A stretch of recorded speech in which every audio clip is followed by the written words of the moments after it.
into Zetterberg. He's hooked. Gets one back. Rafalski with a lean. The shot. Scores! Brian Rafalski, top corner. It's a power play goal. Top of the circle. The shot to save the rebound. Scores! It gets through. Valtteri Filppula right through the pearly gates. Look at the play by Zetterberg. Dragging in behind. He carries in a shot. Scores! It counts!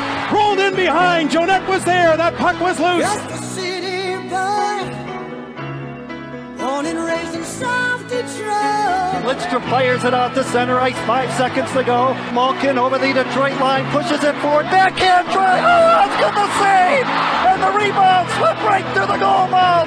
Time will run out, and the Detroit Red Wings are the 2008 Stanley Cup champions. Don't stop believing.